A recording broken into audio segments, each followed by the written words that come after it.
विद्यार्थियों, हम हिंदी भाषा के बाद हमारी राष्ट्रीय लिपि देवनागरी के उद्भव, विकास एवं उसके मानकीकरण के स्वरूप पर चर्चा करेंगे। देवनागरी की लिपि को समझने से पूर्व भारत में इसके संबंध में जो कुछ आंदोलन हुए उसको भी जानना आवश्यक है। जब से भारत में राष्ट्रीयता का आंदोलन प्रारंभ हुआ, तब से भारतीय मनीषी राष्ट्रीय एकता के लिए एक भाषा और एक लिपि की आवश्यकता का अनुभव करते रहे हैं। जो लोग ये समझते हैं राष्ट्रीय लिपि का नारा अभी हाल ही की उपज है, तो वे भ्रम में हैं। 20वीं शताब्दी के प्रारंभ में एक लिपि की मांग उठाई जाती रही है। इस आंदोलन के प्रारंभ से ही बहुमत देवनागरी लिपि की उपयोगिता को स्वीकार कर उसे राष्ट्रीय लिपि बनाने पर जोर देता आया है। इस लिपि के समर्थकों में बंगाली, मराठी और मद्रासी विद्वान भी रहे हैं। वस्तुतः देवनागरी लिपि की अखिल भारतीय लिपि बनाने की मांग सबसे पहले अहिंदी भाषियों ने ही उठाई थी। इसे समझने के लिए लिपि आंदोलन को समझ लेना भी हमारे लिए आवश्यक है। लिपि के विषय में सबसे प्रथम महत्वपूर्ण मत कलकत्ता हाईकोर्ट के माननीय जस्टिस शारदाचरण मित्र का है। उन्होंने कलकत्ता यूनिवर्सिटी इंस्टीट्यूट में एक निबंध पढ़ा था। उस निबंध में उन्होंने अपने तर्कों से और अनुभव से यह सिद्ध किया था कि भारत में एक लिपि की आवश्यकता है। उनके मतानुसार देवनागरी ही एक ऐसी लिपि है जो समस्त भारत में प्रचलित की जा सकती है। वे इस लिपि से यहाँ तक प्रभावित थे कि वह इसका बर्मा, चीन, जापान और लंका तक में प्रचार करना चाहते थे। उन्होंने भारत भर में प्रचलित समस्त लिपियों में देवनागरी को ही सबसे सुगम, सुंदर, वैज्ञानिक एवं विस्तृत माना था। वे इसे संसार की समस्त लिपियों में सर्वश्रेष्ठ मानते थे। उन्होंने अपने निबंध में यह भी बताया कि भारत में मुद्रण कला का प्रचार होते ही मुंबई, काशी और कलकत्ता आदि में संस्कृत के अच्छे ग्रंथ देवनागरी ही लिपि में छापे गए। जस्टिस महोदय के उपयुक्त निबंध के छपने के उपरांत कलकत्ता में एक समिति की स्थापना की गई, जिसका नाम एक लिपि विस्तार परिषद रखा गया। इस समिति में देवनागर नामक एक मासिक पत्रिका भी निकालनी शुरू की थी, जिसमें बंगला, हिंदी, मराठी, गुजराती, उर्दू, उड़िया, तमिल आदि अनेक भाषाओं के लेख आदि देवनागरी लिपि में छापे जाते थे। इस पत्रिका का उद्देश्य यह प्रमाणित करना था कि देवनागरी अक्षर भारत की प्रत्येक भाषा को शुद्ध रूप में व्यक्त कर देने की क्षमता रखते हैं। इस पत्रिका के लगभग 50 वर्ष उपरांत दिल्ली से आत्माराम एंड सन्स ने देवनागर नामक एक वार्षिक पत्रिका निकाली थी। इसमें भी विभिन्न भारतीय भाषाओं के लेख आदि देवनागरी अक्षरों में छापे जाते थे। यदि प्रमुख भारतीय भाषाओं की लिपि एक ही रहती तो यहाँ भी यूरोप की तरह भिन्न भिन्न भाषाओं के पढ़ने की सुविधा रहती। हमारी हिंदी और मराठी भाषाओं की लिपि तो देवनागरी ही है।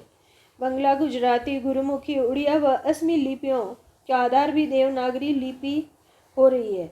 उनमें केवल रूप का भेद है। मूल में ये सब एक ही है। सब अक्षर वही है जो देवनागरी लिपि में, लेकिन उनकी बनावट में स्थान भेद के कारण कुछ अंतर आ जाता है। देवनागरी जानने वाला इन लिपियों को सरलता से सीख सकता है। दक्षिण की लिपियों के मूल आधार भी नागरी अक्षर ही बताए जाते हैं, परंतु इनके रूप इतने भिन्न हैं कि उन्हें समझ लेना और देवनागरी लिपि से परिचित व्यक्ति के लिए असंभव है। कुछ विद्वानों का मत है कि नागरी लिपि को लंका, बर्मा, तिब्बत ने भी कुछ रूप भेद के साथ अपनाया है। इससे यह सिद्ध होता है कि भारत की भाषाओं में से एक बड़ी संख्या ने देवनागरी लिपि या उससे कुछ ही अंतर रखने वाली लिपि को अपना लिया है। ऐसी दशा में यदि देवनागरी लिपि को ही सब भाषाओं की लिपि बना दिया जाए तो असंगत नहीं होगा। यहाँ हमें यह भी देख लेना चाहिए कि अहिंदी भाषी राज्यों में नागरी लिपि की क्या स्थिति थी और क्या है। पहले महाराष्ट्र के कुछ सीमा तक मुड़िया लिपि का प्रयोग होता था, परंतु अब इसका प्रचार घट रहा है। पहले महाराष्ट्र की लिपि दूसरी थी, परंतु अब उन्होंने नागरी लिपि की शक्ति और सौंदर्य से प्रभावित होकर बहुत पहले इसे स्वीकार कर लिया है। गुजराती भाषा के लिए गुजराती अक्षरों का प्रयोग होता था। ये अक्षर भी नागरी से बहुत मिलते जुलते हैं। इनकी उम्र 950 वर्ष से अधिक नहीं है। इनमें मात्र चिन्ह नागरी से आए हैं, इसलिए वे संस्कृत को गुजराती लिपि में न लिखकर देवनागरी लिपि में ही लिखते हैं। गुजराती लिपि की पुस्तकों में जब बीच में संस्कृत के श्लोक या संस्कृत के नाम आते हैं तब उन्हें नागरी अक्षरों में ही छापा जाता है। गुजराती अक्षर भी नागरी अक्षरों से मिलते जुलते हैं। इसे गुजराती को नागरी लिपि अपनाने में भी कठिनाई नहीं है। बिहार में यद्यपि लगभग सभी देवनागरी अक्षर जानते हैं, पर उनकी दैनिक लिखा पढ़ी का काम प्राय केथी अक्षरों में होता है। आज वहाँ छपाई का सारा काम प्राय नागरी अक्षरों में होता है। पूर्वी भारत की प्रमुख लिपियों में केवल बंगला लिपि का प्रश्न ही जटिल है। बंगालियों को अपनी लिपि की प्राचीनता पर बड़ा गर्व है। बंगाली संस्कृत की पुस्तकें अपनी ही लिपि में छाप लेते हैं, परंतु वेद आदि ग्रंथ अभी भी देवनागरी लिपि में ही छापते हैं। बंगाल के प्रसिद्ध विद्वान ईश्वरचंद विद्यासागर ने अपनी व्याख्या कौमुदी 4-4 भागों में तैयार की। उनमें से 3 भाग बंगला अक्षरों में छपे और चौथा भाग, जिसमें सूत्र थे, देवनागरी में छपवाया। उनकी सूची की व्याख्या बंगला में। सुप्रसिद्ध बंगाली उपन्यासकार बंकिम चंद्र चटर्जी ने एक लेख लिखकर अपना मत प्रकट किया कि भारत में केवल देवनागरी लिपि ही हो सकती। आज से लगभग 50 वर्ष पूर्व मॉडर्न रिव्यू के प्रसिद्ध संपादक बाबू रामानंद चटर्जी ने चतुर्भाषी नाम का एक पत्र निकालने का प्रयत्न किया था, जिसमें हिंदी, बंगला, मराठी सब देवनागरी अक्षरों में छपते थे। बंकिम बाबू, ईश्वरचंद विद्यासागर, जस्टिस मित्र एवं रामानंद चटर्जी जैसे बंगाली विद्वानों ने देवनागरी लिपि को राष्ट्रीय लिपि बनाने की अभिलाषा उनकी पूर्णता, संपन्नता और सौंदर्य को देख करके ही की थी। कुछ लोग रोमन या उर्दू लिपि को भारत की राष्ट्रीय लिपि बनाना चाहते थे। रोमन लिपि का प्रश्न उठाना तो व्यर्थ की बात है, क्योंकि हमारे यहाँ सामाजिक, सांस्कृतिक, राजनीतिक और धार्मिक जीवन में इससे कोई संबंध नहीं है। आश्चर्य की बात है, सुभाष चंद्र बोस जैसे देश न जाने किस दृष्टिकोण से इसे अपनाने की सलाह दे रहे थे। अब अरबी फारसी लिपि का प्रश्न है, तो भारत में अरबी फारसी लिपि या उसके आधार पर बनी हुई लिपियों में भारत की केवल 3 भाषाएं लिखी जा सकती है, सिंधी, पश्तो और उर्दू। जबकि देवनागरी लिपि है वो भारत के अधिकांश लोगों द्वारा परिचित है। अधिकांश लोग उसे लिखने के लिए से जानते हैं और देवनागरी लिपि ही अपनाना ठीक रहता है। वर्तमान देवनागरी लिपि प्राचीन नागरी लिपि के पश्चिमी रूप से विकसित हुई है। नागरी लिपि को नागरी या देवनागरी दोनों नामों से संबोधित किया जाता है। नागरी लिपि का समुचित विकास 10वीं शताब्दी से माना जाता है। प्राचीन अभिलेखों की लिखावट के अध्ययन से ज्ञात होता है कि भीमदेव प्रथम 10वीं शताब्दी और भीमदेव द्वितीय 12वीं शती तथा उदयवर्धन 12वीं ईस्वी के अभिलेखों में प्रयुक्त लिपि वर्तमान हिंदी के बहुत समीप आ गई थी। उनमें स्वरों और व्यंजनों की बनावट, मात्राओं के चिन्ह, बहुत कुछ वर्तमान हिंदी के समान है। इस प्रकार वर्तमान देवनागरी का प्रारंभ हम 1000 ईस्वी से 1200 ईस्वी तक मानना ही ठीक रहेगा। बाद में आवश्यक संशोधन परिवर्तित होते रहे हैं। 18वीं शताब्दी की नागरी लिपि प्राय वर्तमान की नागरी के तुल्य पूर्ण विकसित हो गई थी। केवल कुछ अंतर पाए जाते हैं। देवनागरी लिपि का नामकरण। नागरी या देवनागरी लिपि के नामकरण के विषय में पर्याप्त मतभेद है। इस विषय में आज तक कोई अंतिम निर्णय नहीं हो सका है। इस विषय में कुछ आधार बताए जाते हैं। प्रथम, ये लिपि नगरों में प्रचलित थी, अतः नागरी नाम पड़ा। कुछ लोग मानते हैं कि गुजरात के नागर ब्राह्मणों द्वारा प्रयुक्त होने के कारण इसका नाम नागरी पड़ा। इस संबंध में शास्त्री जी का कथन है कि देवभूतियों के सांकेतिक त्रिकोण या चक्र आदि चिन्हों को देवनगर कहते थे। उसके मध्य के लिखे जाने होने के कारण इन अक्षरों को देवनागरी कहा गया। देवनगर स्थान से उत्पन्न होने के कारण इसका नाम देवनागरी पड़ा। उपयुक्त मतों में कोई भी बहुत प्रमाणिक नहीं है, अतः नागरी नाम की व्युत्पत्ति का प्रश्न अभी भी अनिर्णित है। वैसे अगर हम बात करें तो देवनागरी एक वैज्ञानिक लिपि है। विश्व की कोई भी लिपि सभी दृष्टियों से पूर्णतः वैज्ञानिक नहीं है, किंतु पूर्णतः वैज्ञानिक लिपि की कल्पना की जा सकती है। तो देवनागरी के मुख्य गुण इस प्रकार है। प्रथम, वैज्ञानिक लिपि वर्णात्मक होनी चाहिए, अक्षरिक नहीं। अर्थात उसके लिपि चिन्ह भाषा में प्रयुक्त हर व्यंजन और हर स्वर के लिए अलग अलग होने चाहिए। और नागरी में क ख ग आदि व्यंजन चिन्हों में व्यंजन और स्वर मिले हुए हैं, अर्थात वह वर्णात्मक नहीं है, अक्षरिक है। दूसरा, लिपि में किसी भी भाषा विशेष में प्रयुक्त होने वाली हर ध्वनि, स्वर और व्यंजन के लिए चिन्ह होने चाहिए, न कम न अधिक। नागरी में दंतोष्ठ्य व के लिए कोई चिन्ह नहीं है। एक चिन्ह में केवल एक ध्वनि व्यक्त होनी चाहिए, एकाधिक नहीं। नागरी में व से कई ध्वनियां व्यक्त होती है। आगे, एक ध्वनि के लिए केवल एक लिपि चिन्ह होना चाहिए, एकाधिक नहीं। हिंदी भाषा की दृष्टि से एक ही ध्वनि के लिए नागरी में री, री, श, श चिन्ह है।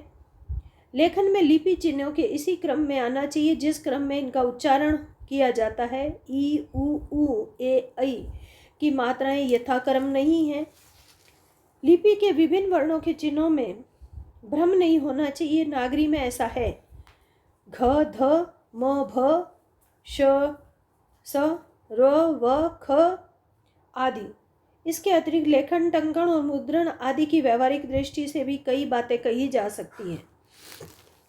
कतिपय दोष और सुधार के सुझाव। यूँ तो नागरी लिपि विश्व की अनेक लिपियों की तुलना में अधिक वैज्ञानिक है, परंतु उसमें कुछ कमियां भी हैं, और जो उपयुक्त कमियां हमने गिनाई उनमें सुधार की बहुत गुंजाइश है। वैज्ञानिक लिपि की पहली शर्त है कि उसमें वर्णात्मक होना चाहिए, अक्षरिक नहीं। नागरी लिपि अक्षरिक है। वास्तव में ये कमी नागरी लिपि की प्रकृति में है, अतः उसे थोड़े बहुत परिवर्तन से सुधारने की संभावना है। नागरी लिपि में गुण भी है, दोष है, तो उन्हें सुधारा भी जा सकता है। पहली, वैज्ञानिक लिपि में एक ध्वनि के लिए एक ही चिन्ह होना चाहिए, किंतु नागरी में एक ही ध्वनि के लिए एक से अधिक चिन्ह है, जैसे री, र, ल, ण इत्यादि। इनमें र, ल, अण, त्र, ज्ञ, क्ष को लेकर शेष को छोड़ देने पर यह कमी दूर हो जाती है। दूसरा, आदर्श और वैज्ञानिक लिपि में उन सभी ध्वनियों के लिए अलग अलग होना चाहिए जो उस भाषा में हो जिसे लिखने के लिए लिपि प्रयुक्त होती है। इस दृष्टि से नागरी की समस्या थोड़ी अलग है, क्योंकि यह किसी भाषा के लिए नहीं बल्कि संस्कृत, पाली, प्राकृत, अपभ्रंश, हिंदी, मराठी, नेपाली, सिंधी आदि कई भाषाओं के लिए प्रयुक्त हो रही है। इसका अर्थ यह हुआ कि इन सभी भाषाओं की ध्वनि का निर्धारण करके जितने अक्षर न हो उन्हें जोड़ लेना चाहिए। जैसे हिंदी दंतोष्ठीय व के लिए व के नीचे बिंदु ले सकते हैं। वैज्ञानिक लिपि में अक्षर उसी क्रम में लिखे जाने चाहिए जिस क्रम में बोले जाए। नागरी लिपि में उ, री, ए, ऐ की मात्राएं भी इसी दृष्टि से अवैज्ञानिक है, क्योंकि वे दाईं ओर न दी जाकर ऊपर नीचे दी जाती है, किंतु उन्हें छोड़ दें तो वे कम से कम ई की मात्रा अवश्य ही परिवर्तित होनी चाहिए, क्योंकि यह अपने स्थान से कभी एक, कभी दो और कभी 3 स्थान पहले की प्रिय चंद्रिका लिखी जाती है। इसके कई सुझाव आए। छोटी ई की मात्रा बाईं तरफ न लगाकर दाईं तरफ लगाई जाए, उसकी खड़ी पाई आदि कर देनी चाहिए। र के मेल से बने शब्दों में रेफ, क्र लगाने की बजाय या तो उनमें जुड़े हुए अक्षर को आधा कर दिया जाए या हलंत का प्रयोग किया जाए। संयुक्ताक्षर लिखते समय खड़ी पाई युक्त वर्ण की खड़ी पाई हटा दी जाए, जिसमें खड़ी पाई नहीं है उनमें हलंत लगाया जाए। वैज्ञानिक लिपि में अक्षरों में समानता के कारण भ्रम की गुंजाइश नहीं होनी चाहिए। हिंदी में रवाना, खाना आदि में समानता है, तो इसमें भी कुछ सुधार करके इसको ठीक किया जा सकता है। नागरी में संयुक्त व्यंजन स्वतंत्र अक्षर जैसे क्ष, त्र, ज्ञ आते हैं, इन्हें छोड़ करके क, क्ष, त्र, ज्ञ आदि संयुक्त व्यंजन लिखे जा सकते हैं। वैज्ञानिक लिपि में लेखन की एक रूपता होनी चाहिए, तो हम इस एक रूपता को भी स्वीकार कर सकते हैं। और इसके सुधार हेतु देवनागरी के सुधार हेतु कई प्रयास किए गए थे। और सबसे पहले इस और महान राष्ट्रीय नेता, लेखक, संपादक बालधर गंगाधर तिलक का ध्यान गया था। 1904 में उन्होंने अपने पत्र केसरी में कुछ टाइपों को मिलाकर उनमें हेर फेर कर उनमें कमी के प्रयोग प्रारंभ कर दिए थे। 1926 तक टाइपों की छंटाई करते करते 190 टाइपों को एक फॉन्ट बना लिया और जिसे तिलक फॉन्ट भी कहा जाता है। और महात्मा गांधी के हरिजन सेवक में भी बाराखड़ी का प्रयोग किया जाता था। डॉक्टर श्याम सुंदर दास के सुझाव से ग य के स्थान पर अनुस्वार का प्रयोग आदि करके इसमें सुधार किया जा सकता था। और सन 1935 में हिंदी साहित्य सम्मेलन के इंदौर अधिवेशन में राष्ट्रपिता महात्मा गांधी के सभापतित्व में नागरिक सुधार समिति बनाई गई थी और जिसके संयोजक काका कालकर थे और जिन्होंने भी कुछ सुधार हेतु अपने सुझाव प्रस्तुत किए थे। सन 1945 में काशी नागरी प्रचारणी सभा ने श्रीनिवास के सुझावों को और बाराखड़ी को स्वीकार नहीं किया। 1947 में उत्तर प्रदेश की सरकार ने आचार्य नरेंद्र देव की अध्यक्षता में एक समिति का गठन किया था और उन सुझावों का आकलन किया गया था। अब हम बात करेंगे कि कुछ कमियों के साथ होते हुए भी देवनागरी लिपि एक वैज्ञानिक लिपि है और जिसके मानकीकरण का प्रयास किया गया था। मानकीकरण यानी हिंदी का एक स्टैंडर्ड लिपि का स्टैंडर्ड रूप और इस हेतु कई सुधारों के साथ इसको स्वीकार भी किया गया था और बहुत कुछ प्रयास के बाद इसकी अनेक समस्याओं का निराकरण भी किया गया। और भारतीय शिक्षा मंत्रालय ने इस दिशा में कई स्तरों पर प्रयास किया था। सन 1966 में मानक देवनागरी वर्णमाला प्रकाशित की गई। उसके अनुसार देवनागरी के जो वर्ण एक या एक से अधिक रूपों में लिखे जाते थे उनके स्थान एक वर्ण का एक ही मानक रूप निर्धारित कर दिया गया। लिपि की समस्या वर्तनी से और वर्तनी की भाषा के मानकीकरण की समस्या से जुड़ी हुई है। शिक्षा मंत्रालय के कई भाषाविदों के सहयोग से वर्तनी की विभिन्न समस्याओं पर विचार करने के बाद 1967 में हिंदी वर्तनी का मानकीकरण नामक पुस्तिका प्रकाशित की और बाद में इनके सुझावों पर विस्तृत चर्चा होती रही, जिसमें भाषाविदों, लेखकों, पत्रकारों और हिंदी सेवी संस्थाओं ने भाग लिया।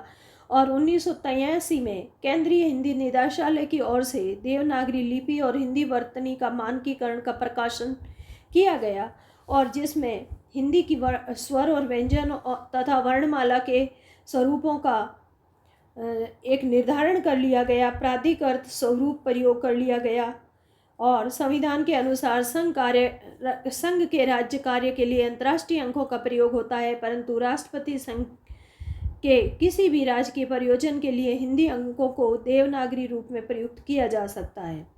संयुक्त वर्णन था। खड़ी पाई वाले व्यंजनों का संयुक्त रूप खड़ी पाई को हटाकर बनाया जाना चाहिए और उसके अलावा अनुस्वार और अनुनासिक दोनों के संबंध में जो विभेद थे उनको दूर करने का प्रयास किया गया। कुछ विदेशी ध्वनियाँ जैसे डॉक्टर, कॉफ़ी, पॉकेट आदि को भी उस पे अर्धचंद्र लगाकर उनको स्वीकार किया गया। कुछ उर्दू और फारसी के शब्दों को भी जिनमें नुक्ता लगा करके स्वीकार किया गया। विराम चिन्ह आदि का भी स्वरूप है वो निर्धारित किया गया और इस प्रकार हम कह सकते हैं कि देवनागरी है उसमें विभिन्न प्रकार से उसकी कमियों का परिहार करके परिष्कृत रूप को स्वीकार करके देवनागरी में सुधार किया गया और उसके मानकीकरण के स्वरूप के पश्चात वर्तमान में देवनागरी लिपि है वह टाइपिंग, छपाई तथा कंप्यूटर में एक सर्वप्रचलित भाषा के रूप लिपि के रूप में अपना महत्वपूर्ण स्थान रखती है। धन्यवाद।